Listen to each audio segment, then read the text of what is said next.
కొన్ని చెంచా పేపర్లు, ప్రభుత్వానికి చెంచా పేపర్లు ఇంకా మోడీ టూర్ని అసలు భయంకరమైన కవరేజ్ ఇచ్చింది.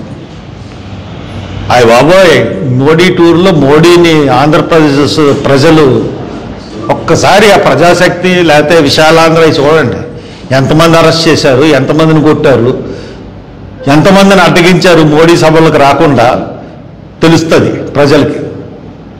మీ చెంచా ఛానల్లో మీ అసలు మోడీ వచ్చి ఏం చేశాడండి? అసలు మోడీ ఎందుకు వచ్చాడు ఆంధ్రప్రదేశ్కి? అసలు మన కోరిక ఏంటి? ఆంధ్ర ప్రజల హక్కు విశాఖ ఉక్కు. ఆ నినాదంతో ఒక విశాఖ ఉక్కు కర్మాగారాన్ని సాధించుకుంటే దాని గురించి ఒక్క మాట మాట్లాడలేదు. కనీసం విశాఖపట్నం గురించి ఒక్క మాట ఉన్నా మాట్లాడతారేమో అని చూశాను. ఒక్క మాట మాట్లాడలేదు. సిగ్గుందా మీకు?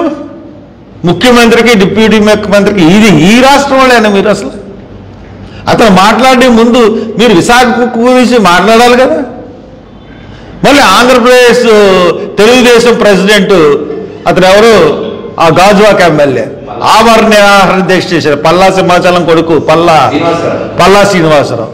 ఏమయ్యా, నీకన్నా బుద్ధి ఉండాలి కదా శ్రీనివాసరావు, నువ్వు నిరాహార దీక్ష చేసినప్పుడు నేను వచ్చాను, ఒక మాట మాట్లాడగలిగావా? ఎందుకు నీకు పదవి? విశాఖ హక్కుకి న్యాయం చేయలేను, నీకు పదవి ఎందుకు? అది వదిలేసి మళ్ళీ ఉద్యమంలోకి రా. పవన్ కళ్యాణ్ కబుర్లు ఎలా కొట్టాయంటే కోటలు దాటిపోతాయి. మళ్ళీ ప్యాంట తడుపుకుంటాడు మోడీని చూడగానే. ఎందుక మీకు ప్రత్యేక హోదా అన్నది అసలు మీకు ఇంకా అది మర్చిపోయారు.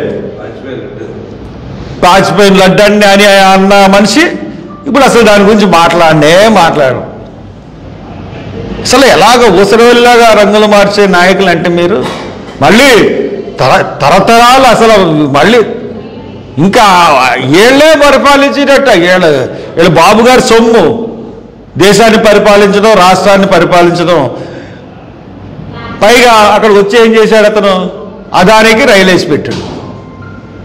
అదానికి రైలు వేయడం అంటే గంగవరం పోర్టుకి రైల్వే లేదు. గంగవరం పోర్టు ఎవరిది? అదానికిది. మరి కాకినాడ సీపోర్ట్ని బలవంతంగా లాక్కున్నారని అంటున్నారు. గంగవరం సీపోర్ట్ని బలవంతంగా లాక్కున్నారని చెప్పి కేసులు ఎందుకు పెట్టరు? అదానికి కట్టబెట్టారు కాబట్టి. కృష్ణపట్నం పోర్టుని అదానికి కట్టబెట్టారు, దాని మీద ఎందుకు కేసులు పెట్టరు? ఆయన వచ్చిందండి కృష్ణపట్నంకి మీ ఎంపీలందరూ కలిసి పార్లమెంట్లో గొడవ చేసి సగం గవర్నమెంట్ కడుతుందని చెప్పి, ఆంధ్రప్రదేశ్ గవర్నమెంట్ సంయుక్తంగా ఉన్నప్పుడు కడుతుందని చెప్పి తెలంగాణ ప్రజలు, ఆంధ్ర ప్రజల పన్నులు కృష్ణపట్నం రైల్వే లైన్కి పెట్టి రైల్వే లైన్ వేసిన తర్వాత రైల్వే లైన్ వస్తుందా మొత్తం అంతా కృష్ణపట్నానికి అదానికి అంటగట్టేశారు. ఇప్పుడు ఆ కృష్ణపట్నం దగ్గర మోడల్ సిటీ అంట. నువ్వు ఎందుకు వచ్చావయ్యా ప్రధాని? నువ్వు అదానికి మేలు చేయడానిక నువ్వు వచ్చావు?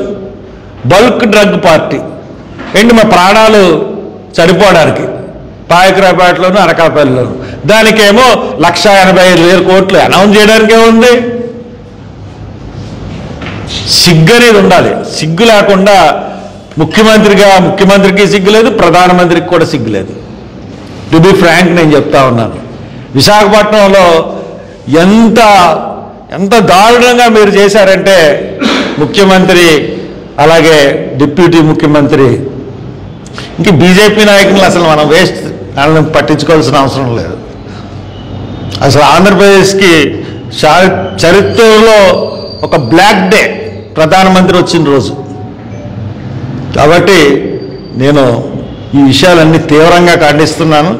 ప్రధానమంత్రి వచ్చిన సభ కానీ ఆంధ్ర యూనివర్సిటీలో జరిగిన ఇది కానీ అంతా అదానీ గురించి వచ్చింది తప్పితే ఆంధ్రప్రదేశ్ ప్రజల సంక్షేమం గురించి కానీ ఆంధ్రప్రదేశ్ గురించి కానీ అతను వచ్చింది కాదు. ఆ రైల్వే లైన్లో అవి కూడా అదానికి సంపాదించింది అని చెప్పి మీకు తెలియజేసుకుంటూ, మరి మూడో విషయం